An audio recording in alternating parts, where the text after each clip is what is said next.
அனைவருக்கும் வணக்கம். வணக்கம். மக்களாகிய நாம் யூடியூப் சேனலுக்கு வணக்கம்.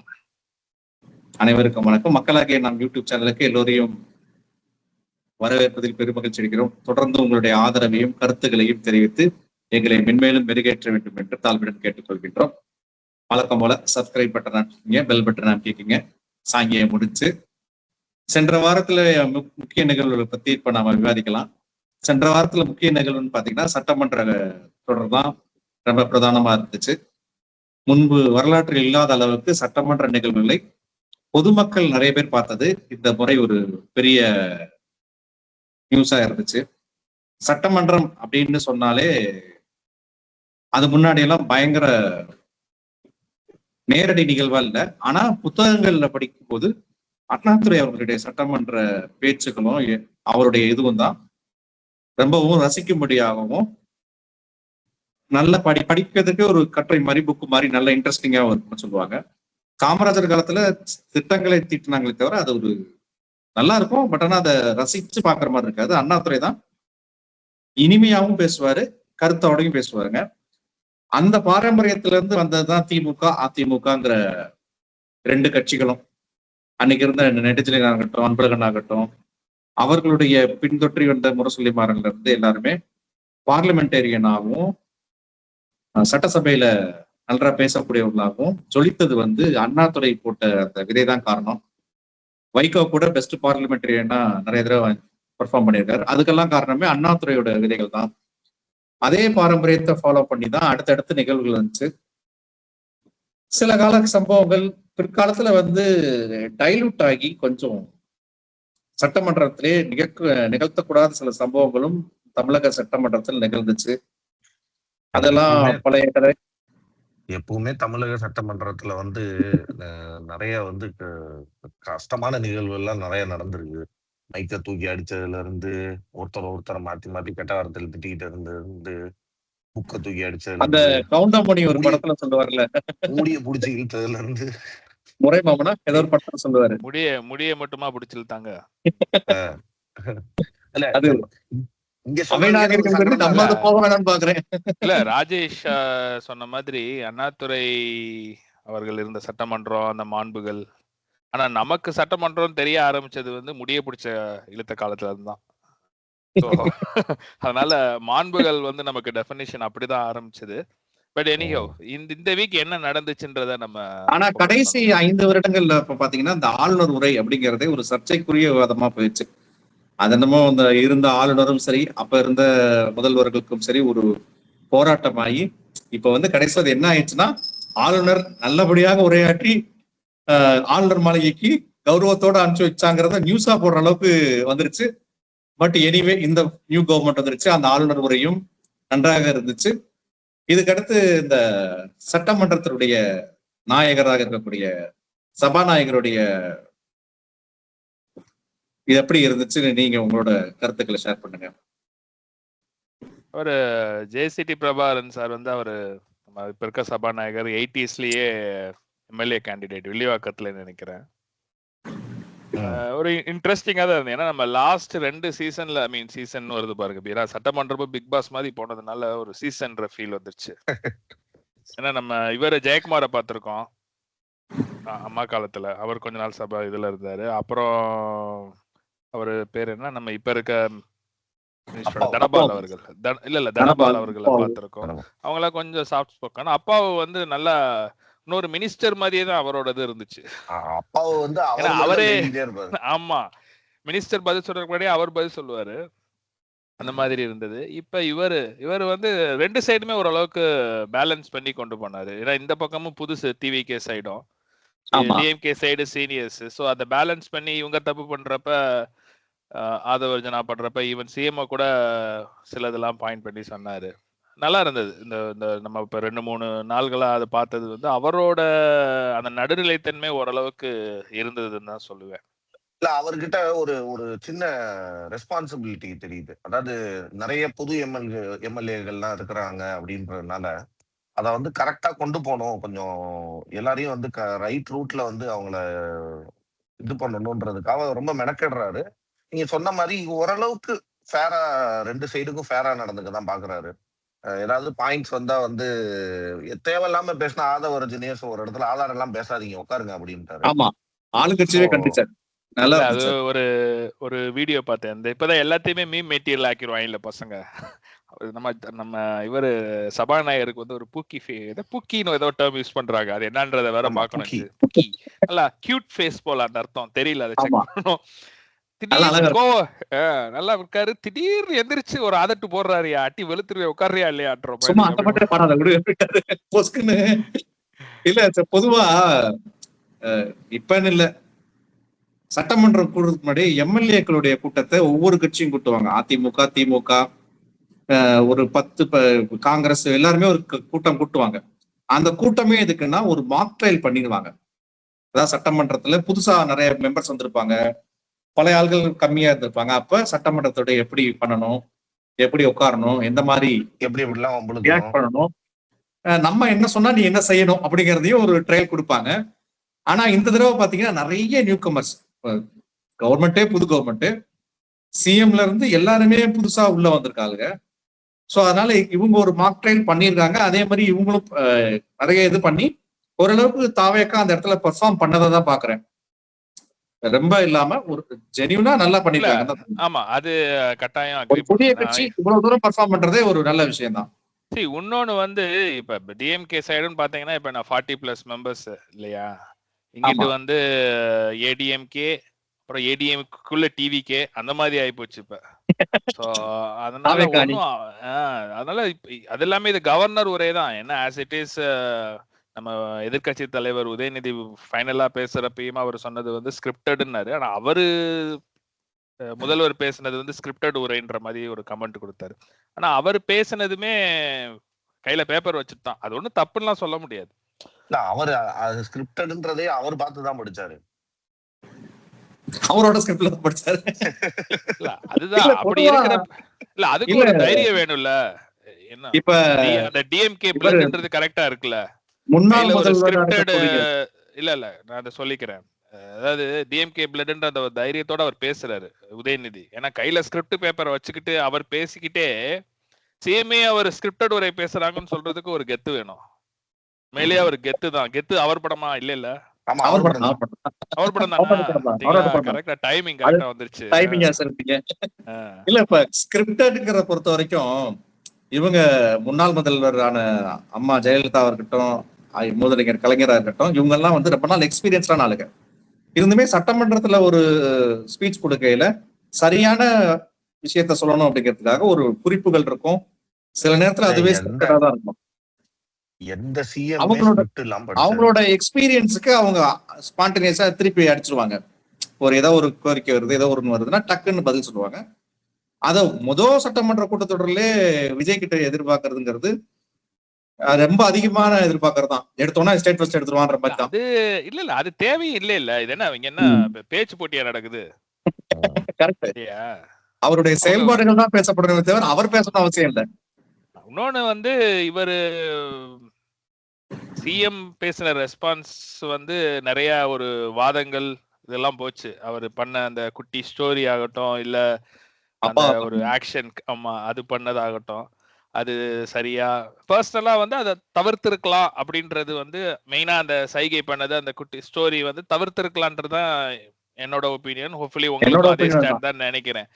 ஆனா அது அவங்க சைடு என்ன சொல்றாங்கன்னா பர்சனலாலாம் அட்டாக் பண்ணலாங்க. அவரு தான் ஸ்டாலின் சார் வந்து என்ன சொன்னாருன்னா நான் தமிழ்நாட்டுக்கே அப்பாண்டாரு. அத வந்து கனெக்ட் பண்ணி தான் விஜய் சொன்னாருன்னு சொல்றாங்க. பட் எனிஹோ இத வந்து தவிர்த்திருக்கலாம் தான். ஏன்னா நம்ம அப்படி சொல்றோம். ஆனா வெகுஜன மக்களுக்கு அந்த சைகை தான் பிடிச்சிருக்கு. இவ்வளவு நேரம் சட்டமன்றத்தை பார்த்தவங்களுக்கு அதுதான் ஏதோ சிச்ச மாதிரி இருக்கு. இல்ல பிடிச்சிருக்கு பிடிக்கல அப்படின்றதோட இப்ப இவங்க சொல்ற அந்த சோ கால்டு மாண்பு வித்தின் டேர்ம்ஸ் மாண்பு கோட்ஸ்ல கூட போட்டுக்கலாம். அந்த மாண்புன்னு இவங்க எதிர்பார்க்கறது வந்து it's a two sided thing இல்லையா? நீ என்கிட்ட என்ன பேசுற அதுக்குரிய ரெஸ்பான்ஸ். இப்ப இவர் எதிர்கட்சி தலைவர் அப்ப அதே மாண்புவை பத்தி பேசினா அவர் உபயோகப்படுத்தின வார்த்தை என்னது கேரியர்னு வச்சு ஏதோ ஒரு கமெண்ட் பாஸ் பண்ணாரு. சினிமா கேரியர் உச்சம் தூக்கு டிஃபன் கேரியரு அப்புறம் ஈவில்னு ஒரு வார்த்தை, அப்புறம் டம்மி கவர்மெண்ட், சோஃபா மாடல்னா என்ன, காசு வாங்கிட்டு காசு இல்ல வாங்கிட்டு பயங்கர குதிரை ப்ரொவோக்கிங்கா பேசினாரு. ப்ரொவோக்கிங்கா நிறைய பேசுனாங்க. ஸோ அதெல்லாம் பண்ணிட்டு அப்புறம் இவரை வந்து அது எதிர்பார்ப்பு. ஸோ 2 பேருக்குமே அந்த ரெஸ்பான்சிபிலிட்டி இருக்குன்னு சொல்லி, அதாவது இவங்க செஞ்சது சரின்னு சொல்ல வரல, but at the same time அந்த மாண்பு காக்கப்படணும்ன்றது வந்து 2 பேருக்குமே அந்த எல்லாரோட பொறுப்பு இருக்கு. ரெஸ்பான்சிபிள் தான், நாட் ஒன்லி 2 பேரு, அந்த இது அவையில இருக்க இது அத்தனை பேரோட ரெஸ்பான்சிபிள் தான், கலெக்டிவ் இது ரெஸ்பான்சிபிள். இன்னும் பர்சனலா ஆக்சுவலா உதயநிதி ஆகிட்டாரு. வெளியில போய் ஒரு ட்வீட் ஒண்ணு போட்டு, அதாவது அவரு வந்து குடும்பத்துல இருக்கிறவங்க எல்லாம் அதாவது செங்கல்பட்டு கோர்ட்ல வந்து ஒரு ஒய்ஃப தேடிட்டு இருக்காருன்னு இன்னும் இறங்கி அது போய் இன்னும் அது ரொம்ப நாஸ்டி. நல்ல வேலை அதுக்கு ரிப்ளையா வேற ஏதாவது சொல்லாம போன வரைக்கும் எனக்கு சந்தோஷம். அமைதியா அது இருந்தாங்க. நிறைய கண்டென்ட் இருக்குல்ல, நிறைய இருக்குல்ல 2 சைடுக்குமே. இல்ல இத பத்தி பேசும்போது ஒரு இன்னொரு பழைய சம்பவத்தை சொல்லிடுறேன். சட்டமன்றத்துல முன்னாடி அண்ணாதுரை, காமராஜர் அவங்க எல்லாம் இருந்த காலகட்டங்கள்ல அண்ணா குழந்தை இல்லைங்கிறத ஒரு அம்மா ஒரு பேச்சுவார்த்தையில சொல்லிட்டாங்களாம். அந்த குழந்தை இருந்ததானே உங்களுக்கு அதோட அருமை தெரியும் அப்படின்ற மாதிரி. அதுக்கு வந்து காமராஜர் கேள்விப்பட்டு அந்த தன்னோட கேண்டிடேட்டே கூப்பிட்டு சத்தம் போட்டாராம், இது மாதிரி பேசக்கூடாது, அந்த தமிழக அரசுடைய பெர்ஃபார்மன்ஸ் எப்படி இருக்கு, அவங்களோட செயல் திட்டங்கள் இருக்கு, அதுல என்ன குறை இருக்குன்னு பேசுங்க, பர்சனலா போய் ஒருத்தரை பேசாதீங்க, ரெண்டாவது நீங்க ஏன் அவங்க ஒய்ஃபை பத்தி எல்லாம் பேசுறீங்க அப்படின்னு சொல்லி கண்டிச்சிருக்காரு. அது அவை குறிப்புல இருந்து எடுக்க சொல்லியிருக்காரு. அதுதான் நாகரிகம், அந்த அரசியல் நாகரிகத்தை தான் மக்கள் எதிர்பார்க்கிறோம். கரெக்ட். இன்னொன்னு விஷயம் இருக்கு, அதாவது இப்ப நமக்கு பேரறிஞர் அண்ணா, பெருந்தலைவர் காமராஜர் இப்படின்னு ஒரு நம்மளோட தலைவர்கள் எல்லாம் இன்ட்ரோடியூஸ் பண்ணி வீட்டுல பேசி கேட்டு வந்திருக்கோம். இப்போ ஒரு 50-55 வருஷமா 1950s இருந்து இந்த சட்டசபை கூடுற இது நடந்துகிட்டு இருக்கு. சோ அந்த காலத்துல இல்லாத ஒரு விஷயம் இப்ப என்ன இருக்குன்னா, எல்லாமே it's reaching to people very quickly, எல்லாமே பாக்குறாங்க. சோ அப்ப இன்னும் வந்து ரெஸ்பான்சிபிலிட்டி வந்து இப்ப ஜாஸ்தி ஆகுது. இப்ப நீங்க ராஜேஷ் சொன்ன விஷயம் எல்லாம் வந்து யாரோ ஒருத்தவங்க டாக்குமெண்ட் பண்ணி இல்ல வந்து ஏதோ ஒரு நியூஸ் பேப்பர்ல சொல்லி வந்திருக்கு. இப்ப அப்படிலாம் இல்லையே, போட்ட செகண்டுக்கு எல்லாம் போகுது, அப்டேட் ஆயிடும். அது இவங்க மாண்புன்னு பேசுறப்ப வந்து எனக்கு டக்குன்னு அந்த 2018-19 எல்லாம் ஞாபகத்துக்கு வருது. இந்த அதுதானே இப்ப ரீசெண்டா நடந்தது. நம்ம இவரு பர்ஷவாக்கம் இல்ல தனபாலன் சபாநாயகரா இருந்தப்பறம் அவரை இழுத்து போட்டு அவர் ரங்கநாதன் உட்கார்ந்தது, அப்புறம் அந்த அன்பழகன் தீநகர் அவர் பேர்ல தான் அந்த மாண்பை காப்பாத்தின அன்பழகன் பேர்ல தான் அந்த பெரிய பாலமே திறந்திருக்காங்க. சோ பல மாண்பு மிகுகளோட மாண்பு வந்து கண்ணு முன்னாடி வருது. அதனால பெட்டர் இனிமே வர சட்டசபை கூட்டத்தொடர்ல இதெல்லாம் கொஞ்சம் அவங்க கன்சிடர் பண்ணி. இல்ல அதுக்கு ஆக்சுவலா நடந்த ஒரு நல்ல விஷயம், அது தொடரணும். அது தொடரலன்னா மக்களுக்கு ரொம்ப பிடிச்சது என்னன்னா இந்த லைவ் சட்டசபை போறது. மக்களுக்கு ஒரு என்டர்டெயின்மெண்ட் ஆயிடுது பாக்குறதுக்கு. ஆமா 2.5 கோடி வியூமா அன்னைக்கு. ஆமா அதான் கிட்டத்தட்ட ஒரு ஐபிஎல் மேட்சோட வியூ இது. மக்களுக்கு என்டர்டெயின்மெண்ட் ஆயிடுது. இன்னொரு விஷயம், இது லைவா போகுதுன்றது எப்பவுமே இது ஒரு பெர்மனன்ட் நியூ நார்ம் ஆயிடுச்சுன்னா எம்எல்ஏக்களுக்கும் ஒரு சின்ன ஒரு இது வர ஆரம்பிச்சிடும், அவங்களுக்குள்ளே ஒரு ஓன் ரெஸ்பான்சிபிலிட்டி வர ஆரம்பிச்சிடும். சரி நம்மள பாக்குறாங்க, நம்ம கரெக்டா நடந்துக்கணும். ரெண்டாவது நான் இப்படி பண்ணல அப்படி பண்ணல மாத்தி பேச முடியாது, ரெக்கார்டட் ப்ரூஃபே இருக்கும். நான் மைக்க தூக்கி அடிக்கல, நான் நாக்க துப்புல அப்படிலாம் சொல்ல முடியாது. நீங்க மக்களோட இதுல அவை குறிப்புல இருந்து நீக்கிடுவீங்களா? நம்ம முதல்வர் எதிர்கட்சி தலைவரை பத்தி பேசிட்டோம். மற்ற கட்சி தலைவர்களான எடப்பாடி பழனிசாமி இதுல கொஞ்சம் மெச்சூர்டு பொலிட்டிஷியனா மாறினார். அவர் எப்பயுமே கரெக்டா தான் பேசுவாரு.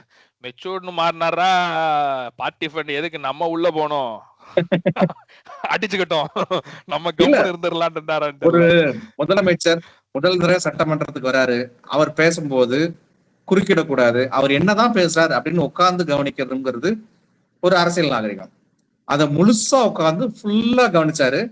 ரெண்டாவது முதல் கூட்டத்தொடர்லயே நிறைய பேருக்கு அட்வைஸ் பண்ணாரு, இந்த மாதிரி பண்ணாதீங்க, இந்த மாதிரி பண்ணாதீங்க, அது வழக்கம் இல்லை, நீங்க புதுசா வந்திருக்கீங்க, நான் அதனால சொல்லி தரேன்னு சொன்னாரு. சோ இந்த ஒரு எக்ஸ்பீரியன்ஸ்டு பேட்ஸ்மேன் எப்படி மத்தவங்களுக்கு எல்லாம் சொல்லி கொடுப்பாரோ அது மாதிரி ஒரு நல்லதான் பண்றாரு. சோகமான விஷயம், அவரோட கட்சிக்காரங்க அவர் பேச்ச கேட்க மாட்டாங்க. இல்ல நீங்க சொல்ற மாதிரி எக்ஸ்பீரியன்ஸ் பேட்ஸ்மேன் வேணும்னா திருச்சி கிழக்குல இறக்கிற வேண்டியதான். அதான் பேச்சுவார்த்தை போய்கிட்டு இருக்கே, அப்பா வருவாருன்னு நேரு வேற சொல்லிட்டாரு. முன்னாள் அமைச்சர் நேரு. அவரா ரெடியாயிக்குங்க. திருச்சி கிழக்கு ராகவா லாரன்ஸா இல்ல அவர்தான் கோயம்புத்தூர் போறாரு. ராகவா லாரன்ஸ் என்னடா வேணுமா, அப்பா வேணுமா, டிசைட் இந்த பண்ணிக்கங்க. இந்த யாரு திருச்சி வேணும் கிழக்க பிரதீப் போட்டு உங்களுக்கு? மேற்கு துவக்கும் வச்சு வெளுக்குறாங்களே எல்லாரும் சேர்ந்து. கிழக்கு ரைட்டு. சூரியன் உதிக்க இல்ல வேண்டும் என்று மக்கள் நீங்க ஆசைப்படலையா? இல்ல ஆனா இல்ல சீரியஸ் படல. நோட் வந்து லைக் நீங்க சொன்ன மாதிரி மக்களும் பாக்குறதுனால எம்எல்ஏஸ் எவ்ரி ரெப்ரசன்டேட்டிவ் அந்த ரெஸ்பான்சிபிலிட்டி புரிஞ்சு மக்களோட பிரச்சனைகளை மட்டும் பேசுறதுக்கு சிஎம் சொன்ன மாதிரி இந்த நக்கல் நையாண்டி எல்லாருக்குமே வரும். பட் எண்ட் ஆஃப் த டே ம், அது எதிர்பார்க்கிற விஷயம் கிடையாது. இன்னும் ஒரு ஆரோக்கியமான ஒரு விவாதங்கள் மக்கள் ம். பிரச்சனை சார்ந்து இருக்குன்னு நம்ம நம்புவோம் இனிமே வர. உண்மை. இல்ல நீங்க ஒரு பாயிண்ட் என்னன்னா எடப்பாடி பழனிசாமியை பற்றி சொன்னீங்க. நீங்க C all set and ton இந்த ஏடிஎம்கேவை உருவி எடுக்கிறாரு விஜய். அங்க இருக்கிற மொத்த கூடாரத்தையும் கலைச்சு விட விஜய் பண்றாரோ இல்ல கூட இருக்கிறவங்க பண்றாங்களோ தாவேக்கா பேசிக்கலி பண்ணுதோ? டிவிக்கேன்ற ஒரு கட்சி வந்து உருவி எடுக்குது. ஆனா எந்த இடத்துலயாவது நான் சொல்றது ஈவன் எலெக்ஷன் டைம்லயும் சரி எலெக்ஷன் முடிஞ்சதுக்கு அப்புறமும் சரி எந்த இடத்துலயாவது எடப்பாடி பழனிசாமி இவங்களெல்லாம் தற்குறி அப்படின்னு ஏதாவது ஒரு பர்சனல் அட்டாக் ஏதாவது பண்ணாரா? இல்ல வந்து இந்த மக்கள் எல்லாம் முட்டாள்தனமா ஓட்டு நாங்கதான் போட்டுட்டாங்கன்னு எங்கேயாவது பண்ணாரா? எலெக்ஷன் ஓட்டிங் முத நாள் வரைக்கும் டிவிக்கு வந்துரும் நம்பிட்டு இருந்தோம்ல, அப்புறம் எப்படி சொல்லுவோம்? இல்ல இல்ல முடிஞ்சதுக்கு அப்புறமும் இல்ல அது நீங்க சொல்லல. ஜெயிச்சுட்டாங்க இல்ல தோத்துட்டாங்க அது சொல்லல. அந்த அந்த அதாவது அந்த டிவிகே சார்ந்தவங்களை தற்கொலைன்னு சொன்னது, அப்புறம் ஒட்டு போட்டு ஜெயிச்ச எல்லா ஓட்டு போட்டவன தற்கொலைன்னு ஓட்டு சொன்னது. எல்லாரையும் தற்கொலைன்னு தற்கொலை. சொன்னது, அது மனநிலை வந்து பாதிக்கப்பட்டோர். அது அந்த டிஎம்கேஸ் வெரி யூஷுவல் என்ன சொல்றது ஆணவம் அகங்காரம் அது எப்பயுமே இருக்கிற விஷயம். 50 வருஷம் ஃபார்மேட் தான். ஆமா ஃபார்மேட் தான் அது. அது ஒன்னும் பண்ண இப்ப முடியாது. இப்ப நேத்தா எப்பயோ ஒரு ஆர் ராஜா பேட்டி சிஎம்ஏ திட்டுறாரு. இப்ப நல்ல ஒரு வார்த்தை சொல்லியிருக்காரு. என்னது நாதாரியா நாதாரி நாதாரி நாதாரி அரசர் கூட்டாரு. நாதாரி அரசு நல்லா நல்லா வெல் எஜுகேட்டட் பொலிட்டீஷியன். அவங்களுக்கு என்ன கை நாங்க 50 வருஷம் கழிச்சு 50 வருஷமும் கெட்ட கெட்ட வார்த்தை பேசதான் கத்துக்கிட்டீங்க. 75 வருஷம்பா. ஆனா சரி 75 வருஷம் 50 வருஷம் ஆண்ட கட்சின்னு. ஆனா இப்ப இருக்கிற உன்னே ஒண்ணு இப்ப இருக்கிற பசங்க இவனுங்க எல்லாரும் 15 வருஷமா அஜித் அடிச்சு பழகினவனுங்க. அவங்கள்ட்ட போய் அம்பளுக்கு அசிங்கப்படாத. இன்னொரு விஷயம் என்னன்னா அஜித் ரசிகர்களே இப்ப வந்து விஜய் எல்லாம் திட்டுறதான் விட்டுட்டானுங்க. அவர் அரசியல் போயிட்டாரு அப்படின்ட்டு அவங்களே சப்போர்ட் பண்ண வச்சானுங்க. இந்த நமக்கு ஒரு வருத்தம் இருந்துச்சு. இந்த விஜய் அஜித் அடிச்சுக்கிட்டே இருக்காங்களே 2 பேரும் ஏன் மாத்தி மாத்தி எதுவும் ஒரு ஆடியன்ஸை கம்மி பண்ண மாட்டாங்க, பேசாம இருங்க அப்படின்னு. ஆக்சுவலா விஜய் வந்து ட்ரைனிங் தான் கொடுத்துருக்காரு அஜித்தை வச்சு. அப்பா இப்ப இவர் அடிங்க நாளைக்கு நம்ம இல்ல அந்த மாதிரி வார்த்தை யூசேஜ் வந்து யாரு பண்ணாலுமே அது தப்புதான். ஃபார் எக்ஸாம்பிள் திருச்சி மீட்டிங்ல இவர் வாயில இருந்து வந்துரும் சொன்னது அதெல்லாம் ஒரு ஆஸ் சிஎம் அவர் அவாய்ட் பண்ணிருக்கலாம். அது மாதிரி இங்க வந்தப்ப அது இவர் அவாய்ட். அத நீங்க சொல்றப்ப நீங்களும் அதே ஸ்டாண்ட்ல இருக்கணும்ல. இல்ல முக்கியமா இன்னொரு என்னன்னா இவர் சிஎம் ஆயிட்டதுனால இவர்கிட்ட ஒரு எக்ஸ்ட்ரா ரெஸ்பான்சிபிலிட்டி இருக்கு. அதை அவர் பாத்துக்கணும். இப்ப அவர் முன்ன இருந்த இப்ப நம்ம மீட்டிங்ஸ்ல எல்லாம் வந்து பேசுற மாதிரி இப்ப அவரால் வந்து அத கொஞ்சம் அவர் கண்டிப்பா அவாய்ட் பண்ணணும். இல்லன்னா அவருக்கும் ஆப்வியஸ்லி அது கெட்ட பேரா தான் வரும்.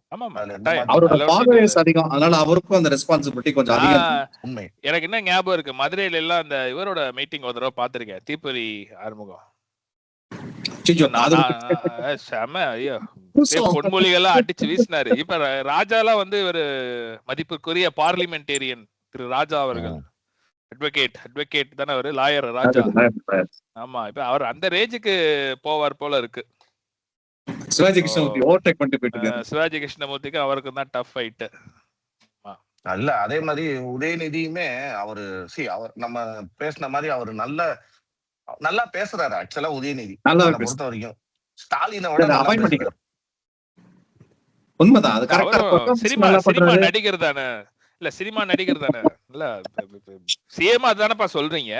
60 பெர்ஃபார்மன்ஸ் டிஃபர்ஸ். இப்ப சிஎம் வந்து பெர்ஃபார்மன்ஸ் நல்லா இருக்குன்னா 69 68 மூவிஸ், இவர் 10 மூவிஸ்லயே அவசரப்பட்டு வந்துட்டாரு. அவரு ஸ்டாலின் ரெண்டு படம் தான் நடிச்சாரு. அதனாலதான் இவர் ஸ்டாலின் 2 படம். நேத்து நான் இவர் ஈவாவேல் நடிச்ச ஒரு படம் கூட பார்த்தேன், திலகம்னு ஒரு படம். பாத்திருக்கீங்களா? அப்படியா? ஈவாவேல் நடிச்சிருக்காரு. பாருங்க, நான் இதுக்காகவே நேத்து உட்கார்ந்து பார்த்தேன். ஆமா ஈவாவேல் அவர் பழைய டிஸ்ட்ரிபியூட்டர் தான். ஈவாவேல் அவர் பாக்யராஜ் அவர் கட்சியில நடிச்சிருக்காரு. இருந்திருக்காரு. அது வேறயா? ஆமா, அவரு முத அரசியலுக்கு வந்தது பாக்யராஜ் ஒரு கட்சி So, ஆரம்பிச்சாங்க. அதனாலதான் அந்த சினிமா பாசத்துலலாம் விஜய் ஸ்டார்டிங் த கவுண்ட் அங்க ஃபர்ஸ்ட் இருந்து ஈவாவெல்ல இருந்து இந்த கான்செப்ட் யாருமே யோசிச்சிருக்க மாட்டாங்க. ஏவாவே சினிமால இருந்தாருன்னு எனக்கு இப்பதானே சொல்லி நீ தெரியும். அவரு நிறைய படத்துக்கு நான் உண்மையுமே ஒரு ஷேடோ ப்ரொடியூசரா தான் இருந்திருக்காரு. ஏவா வேலு ரஜினிகாந்த் க்ளோஸ் ரைடு இங்க இருந்து ஆரம்பிச்சிருக்கு. நீங்க தான் சொல்லணும். எதா இருந்தாலும் தலைவர் இழுக்காதீங்கப்பா, சும்மா இருங்க. கமலஹாசனோட சேர்ந்து படம் பண்றப்ப கமலஹாசன் முத நாளே போய் பாத்துட்டு வந்துட்டாருப்பா. பனையூர்ல நீலாங்கரையில போயிட்டு ரஜினிகாந்தும் ஹாப்பி பர்த்டே விஜய் சொல்லிட்டாரு. போன் பண்ணி பேசிட்டு சொன்னாரு. கேட்கல நீங்க? அரசியல் வேற சினிமா வேறன்னு அவங்க பிரிச்சாச்சு. சரி, நம்ம சட்டசபை நிறைய பேசிட்டோம். மேபி இனிமே வரப்போற சீசனையும் பார்க்கலாம் எப்படி இருக்கு என்னன்ட்டு. ஞாபகம் வருது, மாம்பழ சீசன் ஒண்ணு இருந்துச்சு தெரியும். ஆமா, அத மறந்து மாம்பழ சீசன். மாம்பழ பழுத்துருச்சுல, கனிந்தது, கண்கள் இணைந்து பணிந்தன, இதயம் இனித்தது. இதயம் தலைவருடைய டயலாக் போட்டுக்கலாம். ஆமா, அது வந்து அப்பாவும் பையனும் சண்டை போட்டது சேர்ந்து போறது பாக்குறதுக்கு பாமக நம்ம எல்லாருக்குமே சந்தோஷமா தான் இருந்துச்சு. இல்ல புறம் தான் வேறு. முத கோபாலபுரம், இப்ப தைலாபுரம், அவ்வளவுதான். கண்டென்ட் சேம் தான். அதே மாதிரி நீலாங்கரையில ஒரு குடும்பமும் சேர்ந்துருச்சுன்னா தமிழக மக்கள் இன்னும் சந்தோஷப்படுவாங்க. ஹலோ, நடக்குமான்னு தெரியல. வேற அப்பா மகனோட இது வேற, இது கணவன் மனைவி என்ன பிரச்சனைன்றது அவங்க பாத்துப்பாங்க. நீங்க எதுக்கு அதை பத்தி கவலைப்படுறீங்க? சேரணும் தாங்க ஆசைப்படுறேன், சேரக்கூடாது நான் நினைக்கிறேன். அவங்க பிரச்சனையை அவங்க பாத்துப்பாங்க. இல்ல, தைலாபுரத்து இதுலயும் ஒரு நியூஸ் பார்த்தேன் அன்னைக்கு. போன அன்னைக்கு அவங்க மூத்த மகள் காந்தி அவங்க இல்ல போல. இன்னமும் கொஞ்சம் இப்ப எனக்கு என்ன கவலைன்னா, இப்ப ஐயா கூட போன அருள், அவர் சேலம் அருள், அப்புறம் அந்த இன்னொருத்தர் இருப்பாரு மணியா, ஜிகே மணி, அவங்க நிலைமையெல்லாம் என்ன போகுதுன்னு தெரியல, பாவம். இல்ல, கட்சியில இருக்கிற அந்த என்ன சொல்றது, உண்மையான கட்சி தொண்டர்களுக்கு ரொம்ப வருத்தம் இருந்துச்சு இவங்க 2 பேரும் இப்படி சண்டை போட்டது நேத்து. அதுக்கப்புறம் பாத்தீங்கன்னா அவங்களோட ஸ்டேட்டஸே நிறைய பேரு அந்த தனுஷோட பாட்டை வச்சுட்டு, ராஜ்கிரண் படத்துல பாட்டை வச்சுட்டு. இன்னொரு விஷயம் நம்ம சொல்ல மறந்துட்டோம் பாருங்க, இதுங்க சௌமியா அன்புமணியோட speech, the way she present herself in assembly வந்து ரொம்ப நல்லாவே இருக்கு. எக்ஸ்ட்ரானரி. ஆனா மூணாவது தலைமுறை அந்த லெகசியை நல்லா காப்பாத்துறாங்க. அந்த விஷயம் அன்னைக்கு அவங்க அப்பா தெரியும், அவங்க தாத்தாவும் அண்ணாதுரை காலத்துல இருந்தவர்ன்றது எனக்கு அன்னைக்குதான் அவங்க பேசினதுக்கு அப்புறம் தெரிஞ்சது. கரெக்டா பேசுறாங்க. அந்த மது விலக்கு பற்றி பேசுனது, அப்புறம் அந்த மேகதாது பற்றி பேசும்போது நல்லாவே பேசினாங்க. நல்லா இருந்தது. அது மாதிரி ஒரு பொலிட்டிஷியன் நல்ல இல்ல. நேத்து நம்ம அந்த ட்ரக் ரிலேட்டட் மராத்தான், நேத்து கவர்மெண்ட் ஆன்டி ட்ரக்ஸ், அதுல அவங்களும் வந்து ஏதோ பார்ட்டிசிபேட் பண்ணாங்க போல இருக்கு. அத கட்சி கொள்கையில ஒண்ணு இல்ல, மது விலக்கணும், போதைப் பொருள் ஒழிக்கணும், அதெல்லாம் பாராட்டப்பட வேண்டிய விஷயம் தான். இல்ல, நான் நல்ல விஷயம் தான். இல்ல, எனக்கு என்னன்னா PMK getting closer to TVK ready ஆயிக்கிறாங்க. இல்ல அது ரொம்ப நாளா அதான் அன்புமணியே சொல்லிட்டாரு, எங்க கட்சி இந்த கட்சி ஒண்ணுதான், 99% நம்ம 2 பேரும் கொள்கைங்க ஒண்ணுதான். அவ்வளவுதான். நான் என்ன சொல்றேன்னா, கட்சி அந்த கூட்டணி அந்த சண்டை வந்து அதோட நிப்பாட்டிடணும். அதுக்கப்புறம் வரும்போது கொள்கை ரீதியா ஒண்ணு சேர்ற வேண்டிய விஷயத்த சேரணும், அப்போஸ் பண்ண வேண்டிய இடத்துல அப்போஸ் பண்ணிடணும். பர்சனலா போகக்கூடாது. அப்படிங்கிறது தான் நம்மளுடைய ஒட்டுமொத்த விருப்பமே. உண்மைதான். அதுக்கு முக்கியமா இந்த கவர்மெண்ட் என்ன பண்ணணும்னா, இந்த லைவ வந்து கட் பண்ணிடவே கூடாது, இதை கண்டினியூ பண்ணணும். இத பண்ணாலே எல்லாரும் ஒரு ஸ்டேஜ்ல வந்து எல்லாருக்கும் ஒரு ஒரு ரைட்னஸ் வந்துடும். அத பண்ணுவாங்கன்னு கட் பண்ணாம போடுவாங்கன்னு நம்புவோம். நியூஸ் சேனல் பூரா ரொம்ப ஆசைப்படுறாங்க, டிஆர்பி இப்படி ஏறி நாங்க பார்த்ததே இல்ல, தயவு செஞ்சு போடுங்க கெஞ்சுறானுங்க. சரி, பார்க்கலாம். இன்னைக்கு நிறையவே பேசிட்டோம். சட்டசபை எப்படி இருந்தது என்னன்றது. இனிமே வர சீசன்ஸ், வர அடுத்த தொடர் ஜூலைல ஆரம்பிக்குதோ, அடுத்து பட்ஜெட் கூட்டத்தொடர் நினைக்கிறேன். ஆமா, அத பாக்குறப்ப இதே டாபிக்க வேணா தேவைன்னா இன்னொரு தடவை எடுக்கலாம். வெள்ளை அறிக்கைகள்லாம் வந்துகிட்டே இருக்கு. அதான் எல்லாத்தையுமே நம்ம இன்னொரு தடவை கொஞ்சம் டீடைல்டாவே பேசணும். 2 வெள்ளை அறிக்கை வேற வந்துருச்சு இல்லையா? 3வது ஒன்று ரெடி ஆயிட்டு இருக்கான், வேளாண் வெள்ளை அறிக்கை வேற வரலாம். அது என்னது? வரட்டும். ஓ அக்ரி அதுவா? Agri related. அக்ரி ரிலேட்டட் வெளியாயிருச்சு. வரட்டும் வரட்டும். வரட்டும், வந்தோடனே எல்லாத்தையும் சரி, பத்தி பேசுவோம்.